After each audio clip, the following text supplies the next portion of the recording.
Bonjour à tous, je suis Émilie du blog Parents Voyageurs. Chaque semaine, on va parler voyage en famille, mais aussi nous allons partir à la rencontre de certaines familles inspirantes. Alors installez-vous confortablement et bienvenue dans ce nouvel épisode. Bonjour les parents voyageurs, j'espère que vous allez bien. Alors aujourd'hui, on part à la rencontre d'Alizée qui se trouve actuellement en Grèce. Alors Alizée nous partage son incroyable expérience de leur traversée des Pyrénées à pied avec un bébé de 9 mois. Et ça, c'était au printemps dernier. Alors, c'est un périple de 900 km, mais ils ne se sont pas arrêtés là, puisqu'aujourd'hui, ils ont l'objectif d'atteindre l'Iran à vélo. Alors, dans cet épisode, on a abordé beaucoup de sujets, la parentalité, on a parlé du mental, on a parlé de la gestion et du développement de bébés en voyage. Un épisode hyper intéressant, mais je vous en dis pas plus et je vous laisse écouter son témoignage. Belle écoute! Bonjour Alizée, merci d'avoir accepté mon invitation pour participer au podcast. Je suis heureuse de t'accueillir aujourd'hui. Mais plaisir partagé. Alors Alizée, est-ce que tu peux commencer peut-être par te présenter et présenter ta famille? Je suis Alizée de la team 2x3, donc composée de mon compagnon Jérôme, de ma petite fille Ariane qui a maintenant 20 mois et de moi-même. Donc on est une équipe, un boys and girls band assez sportif. On a commencé notre périple il y a 15 ans ensemble sur les bancs du lycée avec mon compagnon. Donc on partait faire des randos, des grandes randos itinérantes. On a fait du GR20, du GR5 et beaucoup de vélos. Ensuite, en 2017, on a traversé la cordillère des Andes de l'Équateur au Pérou. Et récemment, on s'est lancé un nouveau défi. Donc, avec le bébé arrivant, on s'est dit faudrait pas qu'on s'empâte. Donc, on est parti se dire qu'on allait aller vers l'Iran à vélo. Et le Covid arrivant, on a changé notre plan parce qu'il fallait rester en France. Enfin, c'était plutôt plus trop la saison de partir en Iran après le confinement parce qu'on devait partir le 1er avril, donc ça a fait un gros poisson. Ah oui.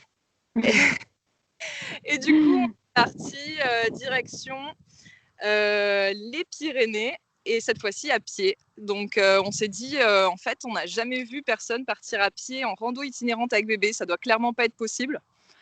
Donc, on s'est dit, pourquoi pas, l'impossible, nul n'est tenu. Donc, c'est parti.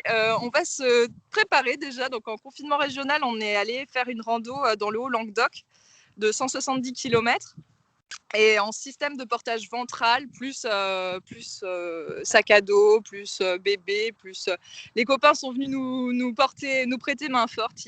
On a eu des copains aussi un bébé qui nous ont dit ouais regardez, nous on a aussi un sac à dos dorsal, regardez, c'est vachement plus pratique. Et du coup, là, on s'est dit, ah ouais, ils ont un système de portage bien meilleur que le nôtre. Donc, du coup, on s'est dit, OK, on va changer notre matos. Et puis, pour rendre le projet Pyrénées possible, on s'est appuyé sur leur façon de porter donc dorsale. Et c'est comme ça qu'on s'est retrouvés dans les Pyrénées début juin 2020 et qu'on s'est dit, bon, allez, on y va, quoi. Voilà. Donc, ensuite, on a traversé les Pyrénées et chaque jour était un jour gagné, quoi, parce qu'en fait, on ne savait pas du tout si on allait réussir à aller au bout. Et en fait, il s'est trouvé qu'on a commencé par faire le Canigou, qui était pour nous un sommet mythique. Et ensuite, on s'est dit une fois en haut du Canigou par un temps mais pourri, on s'est dit bon bah là tout est possible, on a l'air d'avoir la possibilité, le potentiel de réussir, mais on va voir, chaque jour nous dira si on reste ou pas. Et voilà. Et donc au bout de 3 mois, on est arrivé à l'océan, et de l'océan Atlantique on est parti vers Toulon à vélo. Le parrain d'Ariane en fait nous a apporté nos vélos plus la petite carriole d'Ariane. Et ensuite de là, on est parti vers Toulon à vélo, et ensuite on a fait la Sardaigne, la Sicile, le sud de l'Italie en hiver. C'était coton. Et puis ensuite la Grèce. Là, on est en Grèce et on va vers la Turquie. Voilà. D'accord. Et bien ça, c'est de la présentation. Oui, j'ai beaucoup de Alors, parler. écoute, c'est génial, j'adore, je bois tes paroles, tu vois? Je suis admirative. Du coup, alors j'ai plein de questions, pour reprendre du coup depuis le début, en fait. Alors, pour remettre dans le contexte, ta première rando là de 170 kilomètres, Ariane, elle avait quel âge? Elle avait 8 mois. Elle avait D'accord. Ouais, donc tu l'as portée en ventrale, du coup, 8 mois, ça commence à peser un petit peu quand même? ça, ouais, elle faisait à peu près 9 kilos, 9 kilos et demi là, à ce moment-là. D'accord, et donc ça, c'est son premier voyage, enfin sa première Ça, rando, c'est sa ça, première grosse rando? bivouac, sa première immersion en pleine nature. Ouais.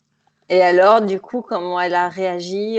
C'était quoi, qu'est-ce que vous en souvenez? Enfin, de quoi tu te rappelles, en fait, de ce moment? Bah, c'était assez magique, hein, cette rencontre-là.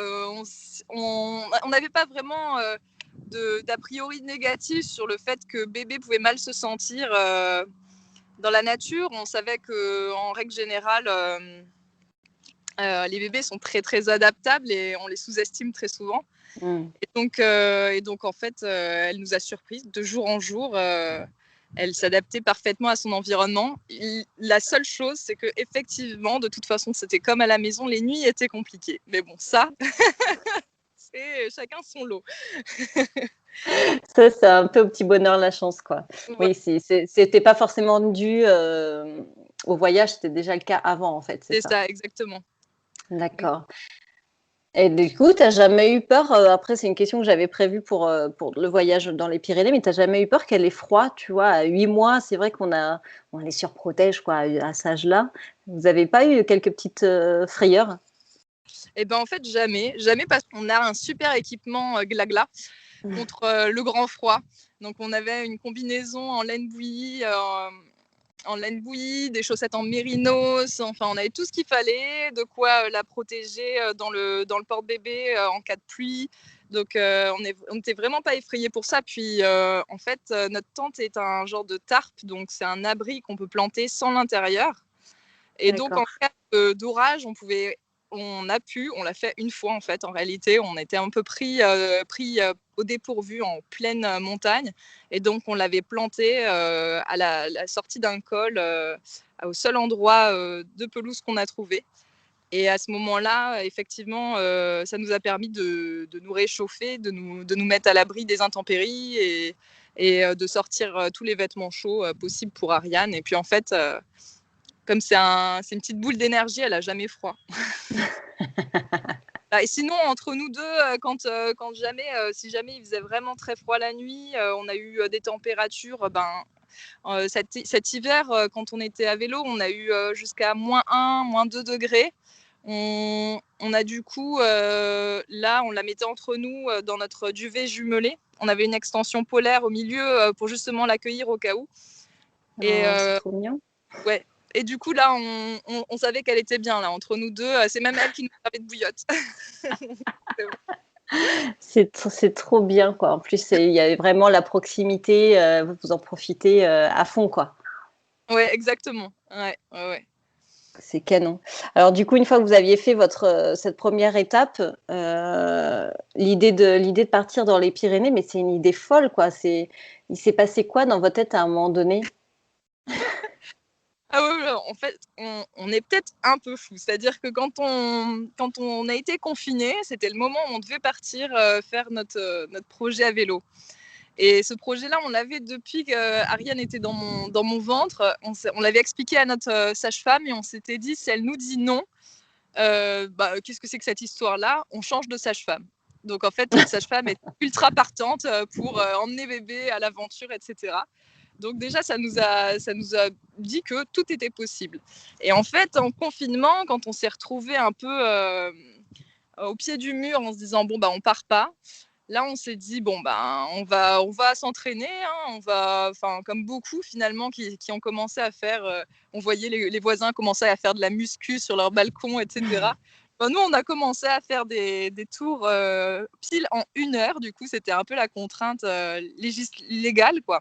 En 1 heure, on devait faire 10 kilomètres autour de chez nous en gardant le rayon de 1 kilomètre. Oh! Donc, on a commencé à s'entraîner comme ça au quotidien.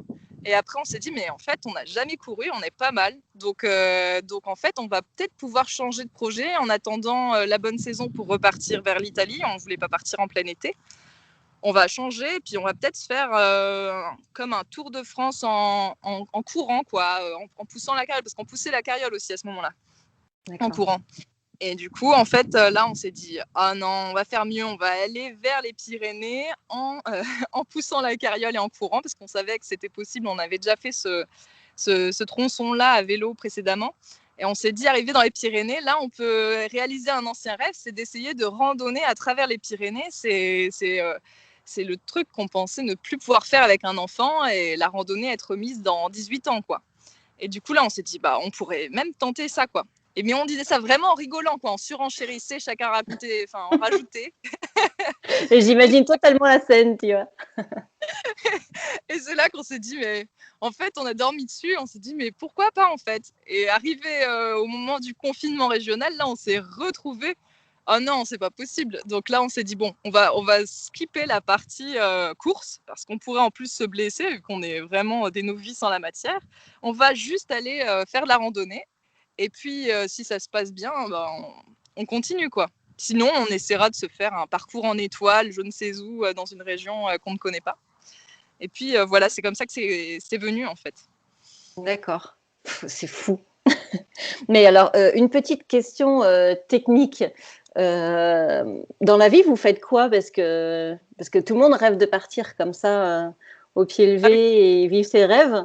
Mais il y a toujours la problématique financière. Du coup, vous avez tout stoppé. C'est quoi vos sources de revenus? Vous vivez de quoi? D'amour et d'eau fraîche. Ouais. Non.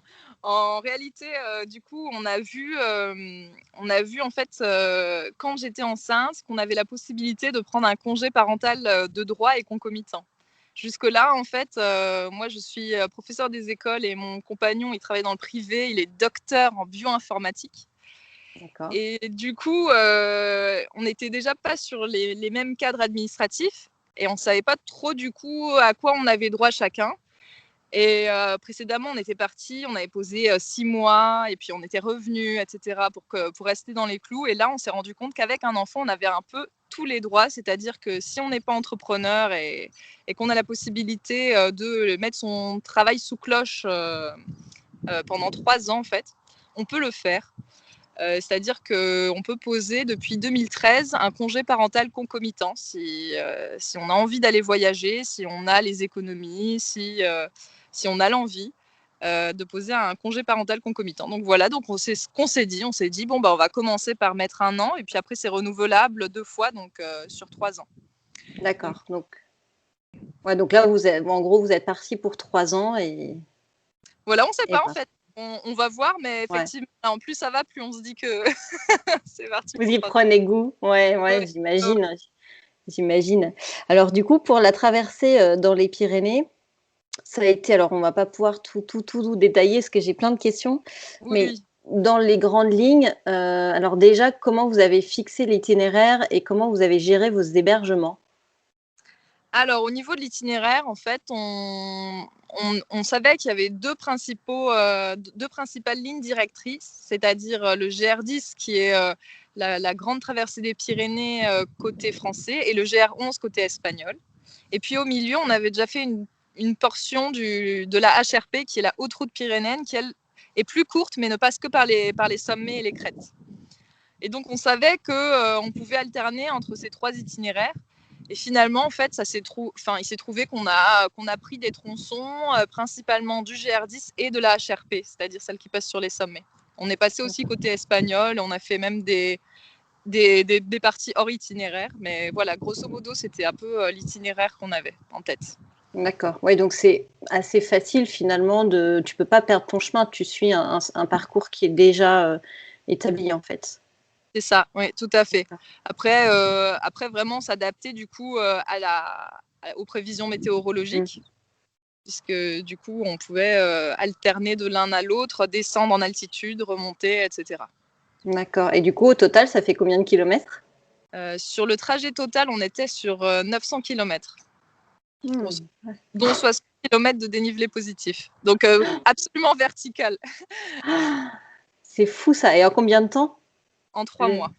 En Ah 3 mois, là là. voilà, alors les gens nous regardaient en nous disant mais vous allez le finir en 2 mois et puis on disait non, 2 mois, c'est un peu ambitieux parce qu'en fait, tous les 5 jours, on prenait quand même un jour de repos parce qu'on s'est rendu compte que sinon on allait perdre beaucoup trop de poids et on allait peut-être se blesser.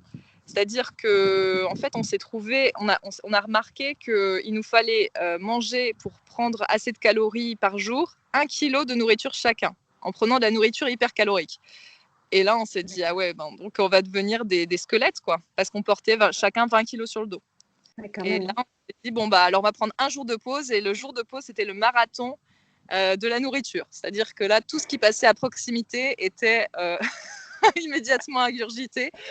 Et du coup, on mangeait en fil continu pour pas avoir mal au ventre et pour reprendre du poil de la bête pour repartir le jour d'après, quoi. C'est incroyable, on n'imagine pas en fait toutes ces problématiques. Mais tu la trouves où ta nourriture sur le chemin? Parce que bon, tu croises pas forcément des carrefours sur un itinéraire de rando. C'est ça. Bah alors déjà, quand on trouvait s'il y avait à proximité un cerisier, un framboisier ou quoi que ce soit, on lui faisait la misère, quoi. Et ensuite, sinon, il y avait souvent des épiceries de montagne, de temps en temps, de village en village. Parfois même des petits refuges tenus par des scouts qu'on a trouvés en Ariège et qui nous proposaient en fait une épicerie à l'intérieur où on mettait dans une tirelire ce qu'on prenait. Et puis sinon, voilà, ouais, c'est super.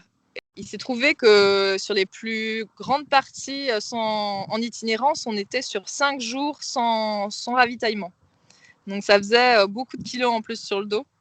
Et effectivement, à ce moment-là, on attendait la prochaine ville avec impatience. Et donc on n'avait que des fruits secs, des choses comme ça dans le sac. Et effectivement, là, à ce moment-là, c'était un peu rude, quoi. Ouais, j'imagine. Mais donc du coup, tu faisais comment alors pour Ariane? Alors pour Ariane, elle était allaitée. Elle l'est toujours. Donc ça enlève une partie de la consommation de bébé. Et puis sinon, en fait, on lui faisait la même nourriture que nous. On était en DME, donc la diversification menée par l'enfant, ce qui fait que très rapidement, elle a mangé la même chose que nous. Donc si on faisait des pâtes ou des coquillettes ou de la semoule, elle mangeait en fait ce qu'on faisait le soir, quoi. D'accord, oui. Et puis après les fruits que vous trouviez sur la route. Exactement. Mais D'accord. elle a eu tout ce qu'il fallait et en fait, elle mangeait vraiment, elle s'adaptait, quoi. Si c'était un petit peu pain, fromage, c'était pain, fromage pour elle, puis elle mangeait, quoi. Fruits à la fin, fruits. Ouais, du coup, tu penses qu'aujourd'hui, elle mange de tout? C'est quoi le résultat en fait de ça? C'est quoi son rapport avec la nourriture? C'est intéressant en fait Ouais, comme ouais, sujet, parce que c'est hyper stressant pour les parents quand on diversifie, etc. ouais. Aujourd'hui, elle mange quoi? Elle mange comment? Elle mange toujours la même chose que nous, ouais, effectivement. On était juste un peu déçus parce qu'on a passé tout l'hiver au milieu des agrumes en Italie et en Grèce. Elle ne voulait pas toucher ni à une clémentine, ni à une mandarine, ni à une orange. Et Ah puis elle ouais. a commencé à les toucher. Hier soir, elle a mangé du coup une orange et demie en nous disant maman, je veux goûter.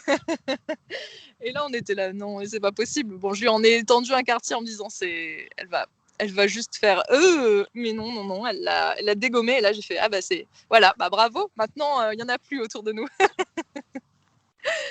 Donc, Ouais, elle n'était pas prête à ce moment-là. non, c'est ça, pas prête. Ben, il faut lui laisser le temps, quoi. Ah, c'est génial. Et donc, du coup, sur votre itinéraire, vous avez fait exclusivement l'hébergement camping ou vous avez dormi parfois chez l'habitant ou des gîtes Alors, quand on était à pied, on était exclusivement sur du bivouac. On nous a hébergés, il me semble, 1 ou 2 fois en dur, en fait. On est tombé sur une perle au milieu de l'Ariège qui nous a invités chez sa mère qui avait 90 ans. Et puis ensuite, il nous a changé tout l'itinéraire. Puis c'était un moniteur de ski, donc lui, il était très emballé par notre projet. Et donc, cette fois-ci, on a dormi en dur. Et sinon, une autre fois, on est passé à Font-Romeu, près de chez un copain. Donc là, c'était obligatoire, quoi. Arrêt obligatoire. Bivouac, bivouac, bivouac. Et maintenant, à vélo, on est sur le réseau Warm Shower. Donc, de temps en temps, on s'offre le luxe d'être invité chez quelqu'un. qui fait également du vélo à ses heures perdues et qui, du coup, nous héberge principalement. Alors, il peut nous offrir une douche chaude. Et puis, c'est ce que veulent tous les cyclos. Même de la nourriture, une douche chaude. Et puis ensuite, selon, il peut y avoir un endroit pour mettre la tente dans le jardin, ou bien on peut dormir dans une de leurs chambres. Enfin, voilà. Donc, on a possibilité là. Ouais, ce réseau, Caroline de Graines de Baroudeur nous en avait parlé dans un précédent podcast. Donc, ça me parle. On a quelques références. Et alors, du coup, fin de ce périple dans les Pyrénées, bim, vous vous sentez capable de continuer. Donc, pourquoi vous continuez en vélo? Alors, c'est quoi qu'est-ce qui se passe dans votre tête à ce moment-là? Voilà, là, on était arrivé côté le max à l'ouest de cette partie-là de la France. Et on s'est dit, on aurait pu se dire, allez, on prend un vol et on va vers l'Amérique du Sud qui est face à nous. Mais là, on s'est dit non, notre objectif, c'était de partir en vélo vers l'Iran. C'était maintenant le bon moment parce que c'était l'intersaison. On arrivait vers le début de l'automne. Donc, on s'est dit, c'est parti, quoi. Maintenant, on va partir de l'océan Atlantique et on va aller vers l'Iran à vélo. Donc voilà, on est parti dans cette direction-là. D'accord. Et du coup, vous aviez déjà un équipement. Alors finalement, vous aviez déjà les vélos, la petite charrette pour Ariane, etc. Vous étiez déjà OP, quoi. Ouais, ça. On avait tout ce qu'il fallait là.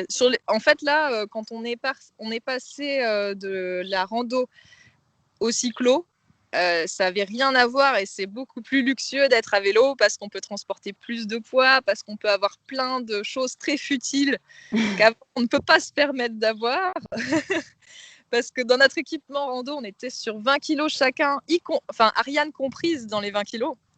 Donc ça faisait pas beaucoup, hein. que, oui, au niveau de l'intérieur des sacs, on était à 25 kilos quoi, de matériel et de nourriture. Donc c'est vrai que du coup, c'est vraiment, vraiment peu, sachant que dedans, il y a tout ce qui est réchaud, popote, vêtements, etc. Donc il y a vraiment que l'essentiel. Quand on est passé au vélo, là, on s'est dit, allez, on peut faire péter la petite robe, on peut rajouter un petit carnet de coloriage, enfin bref. Donc là Ouais, c'était vraiment les petits plaisirs en plus, enfin les petits trucs qui font du bien, quoi. Ouais, exactement. Donc du coup, vous avez suivi quoi alors comme itinéraire? Tu as dit que tu avais passé l'hiver en Sardaigne, Sicile, qui était compliqué? C'est ça. Alors on a été en Sardaigne d'abord. On a eu le mois de novembre en Sardaigne, c'était idéal. On a eu un temps magnifique. On n'a pas arrêté d'aller voir les fonds marins, de plonger, etc. Ensuite, on est arrivé en Sicile. C'était déjà beaucoup plus rude. On était là au niveau du mois de décembre. Et puis arrivé ensuite au sud de l'Italie, là, il fallait traverser les Apennins. C'est une chaîne de montagnes qui traverse toute la botte. Et là, on est arrivé sur des hautes altitudes et on s'est pris la neige, quoi. Ah, parce que quand tu es sur la route comme ça, t'es pas, tu fais pas comme les autres parents où tu surveilles l'évolution de ton enfant, la pédagogie, enfin tout ça, l'apprentissage des choses du quotidien, tu vois, comment vous faites au final pour gérer ça, pour l'éduquer, pour l'accompagner? Alors oui, pour l'accompagner, au quotidien, c'est très simple, hein. On va s'arrêter, observer. Elle commence à dire des petits mots, là, c'est super. Donc du coup, ça va être l'observation des étoiles la nuit, l'observation de la nature le jour. Comme tous les enfants, elle est à fond sur tout ce qui est chien, chat, oiseau, poisson. Donc voilà, c'est un bonheur de tous les instants. Et puis, avec ma casquette de prof des écoles, ça vient naturellement, en fait, de lui proposer ce dont elle a besoin, de la nourrir, on va dire, un petit peu sur le plan pédagogique, si on peut dire. En fait, c'est réussir à trouver chaque petit moment, trouver le côté un peu pédagogique des choses pour l'accompagner. C'est ça. Parce que, pardon, excuse-moi. Parce que du coup, vous roulez combien d'heures par jour, hein? Là, on est sur environ 3 heures, 3h30, je pense, de cyclo, ouais, par jour. D'accord. Oui, donc ça vous laisse aussi du temps pour faire autre chose, profiter, visiter, et cetera. Vous n'êtes pas toujours, Non, non, non, c'était une condition en fait. On est calé sur ses siestes. Donc quand on roule, souvent c'est au moment de sa sieste, elle est toujours calée sur une sieste le matin, une sieste le soir, enfin l'après-midi. Donc du coup, elle est souvent en train de dormir quand on roule. D'accord. Ouais, c'est cool ça. C'est luxueux ça. Ça c'est. Ouais. Et ce qui veut dire que quand on s'arrête, elle est pleine d'énergie aussi. Donc là, il faut assurer, voilà. C'est ça, c'est donc pour ça qu'en fait, il faut toujours être dans son. Il ne faut pas dépasser sa zone d'inconfort quand on est parent, parce qu'en fait, il faut toujours avoir une longueur d'avance sur l'enfant qui va être en demande, qui va demander l'attention, qu'on doit absolument surveiller dans n'importe quelle situation. Et donc, il n'y a pas un moment où on se dit on va faire une sieste. Ça, c'est complètement exclu. Donc, pendant 3 mois, par exemple, quand on était en itinérance à pied, on a fait 2 siestes. Et c'est pas beaucoup, quoi. Et du coup, ça doit être assez dur de gérer cette fatigue en plus de tout ça, quoi. Ça doit être quand même un vrai challenge. Hein. Ouais, ouais, ouais. Ouais, ouais, ouais. On te cache pas que c'était compliqué, notamment pour les nuits, quand elle demandait à téter. Des fois, il y avait sur certaines nuits, elle demandait 5, 7 fois, elle se réveillait pour téter. Et là, bon, Jérôme à côté ronflait gentiment. Et puis, moi, le lendemain, j'avais des cernes. C'était quelque chose de génial. Et je me disais, ouais, bon, bah finalement, c'est bien de marcher parce que je me repose en marchant. Alors que la nuit, en fait, c'était des nuits grises, quoi. J'arrivais tout juste à me rendormir et puis pouf.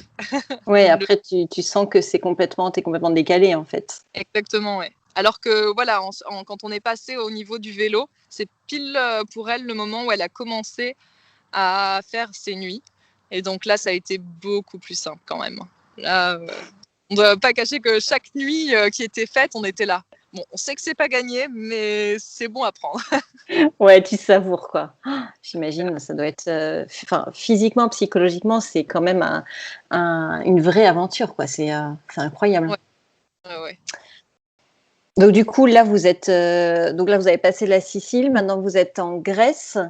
Comment ça se passe là? Vous êtes dans quel état d'esprit et Ariane, comment elle se sent dans cette vie? Ton état d'esprit, en fait, à l'instant T, comment tu te sens et comment tu envisages la suite?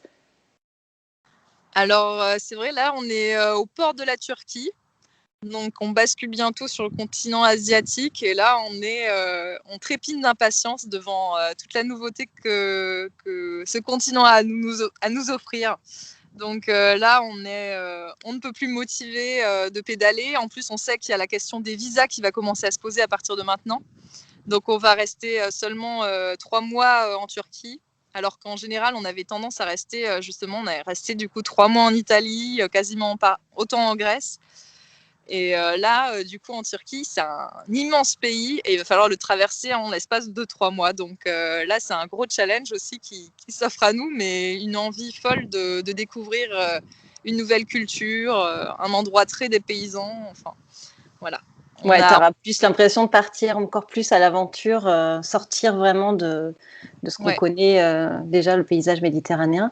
Mais du coup, avec le Covid, comment vous faites pour gérer, je ne sais pas il y a eu des confinements en Grèce là cet hiver assez stricts. Ouais. Comment vous le gérez ça? Et ben en fait, on s'adapte, étant donné qu'on ne prévoit jamais vraiment ni l'itinéraire à l'avance à vélo.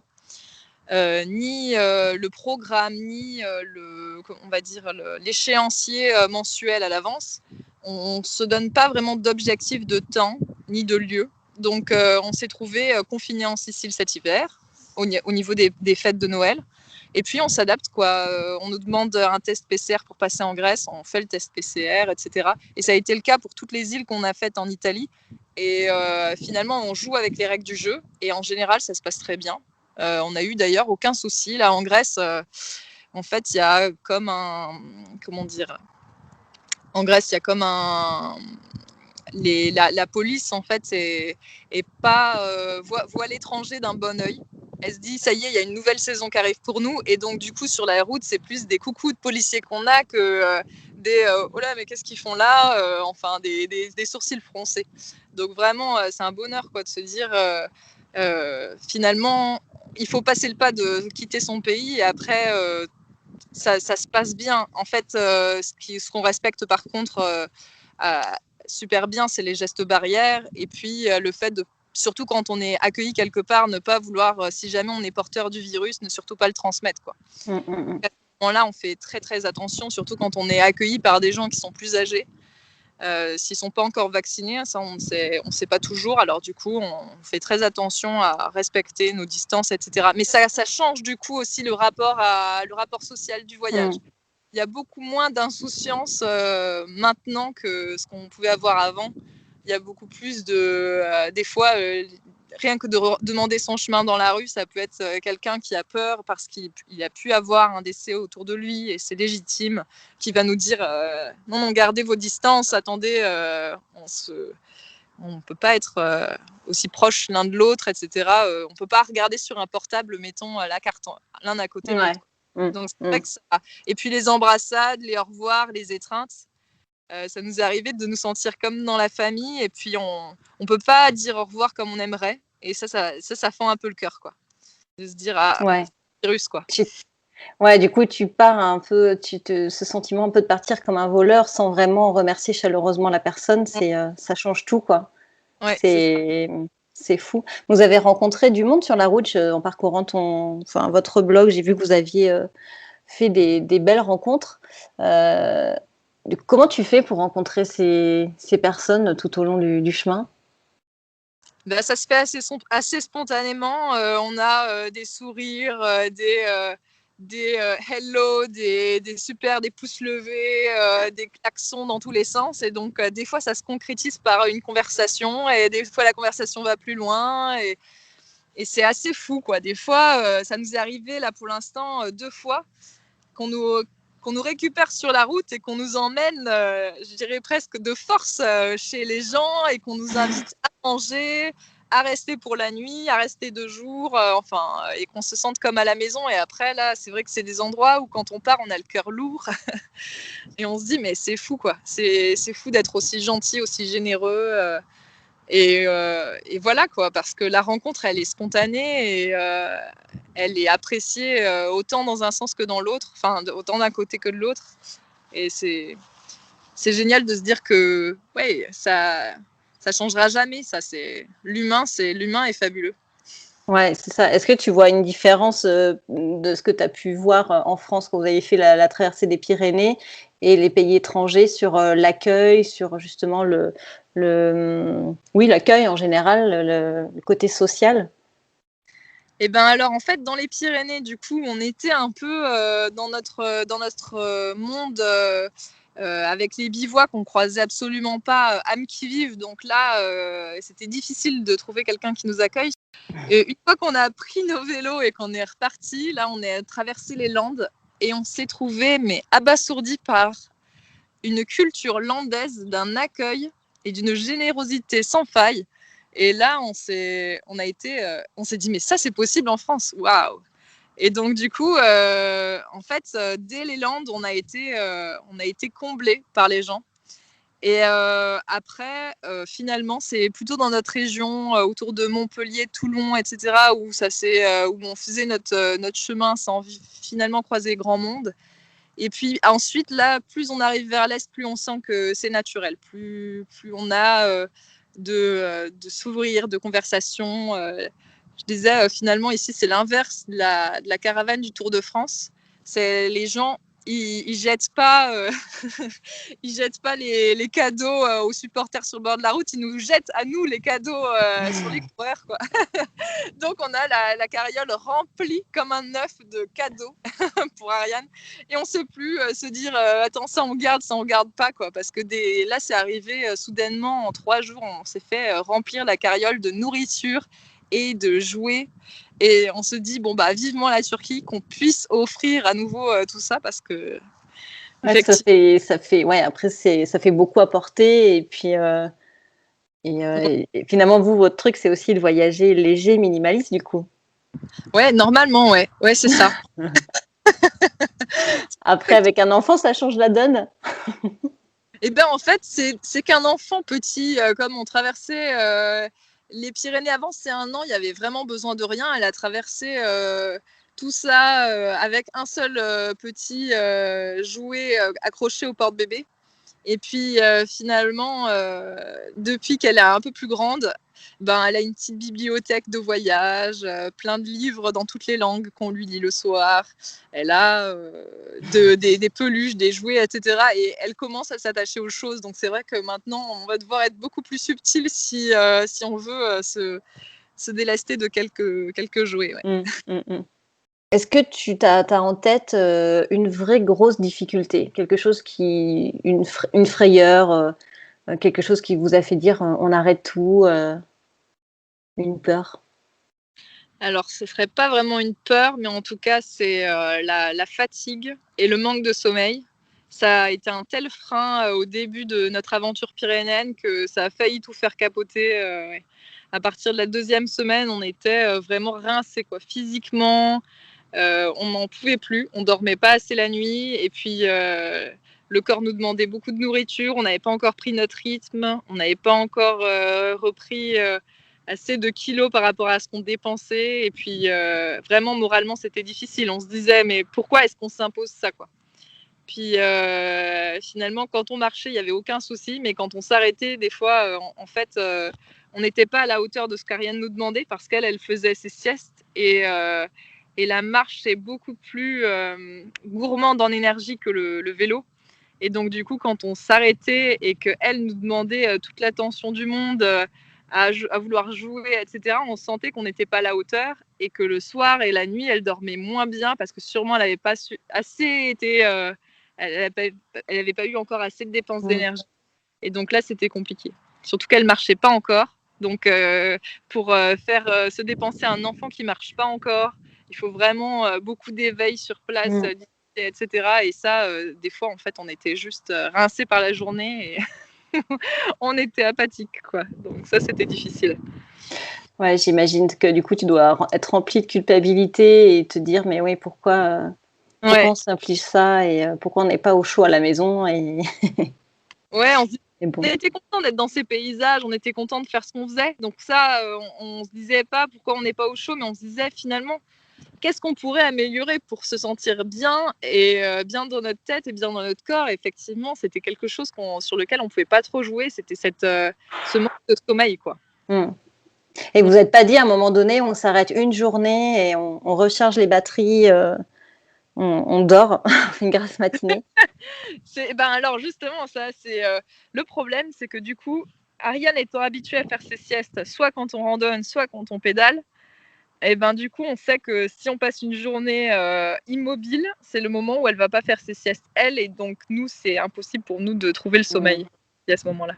Donc c'est vrai qu'on a ce rythme de tous les 5 jours, on s'arrête une journée entière, et on reste à peu près immobile et on ne fait que manger. Mais à ce moment-là, on ne pouvait pas non plus se dire, bon, on prend 3 heures et on dort, quoi.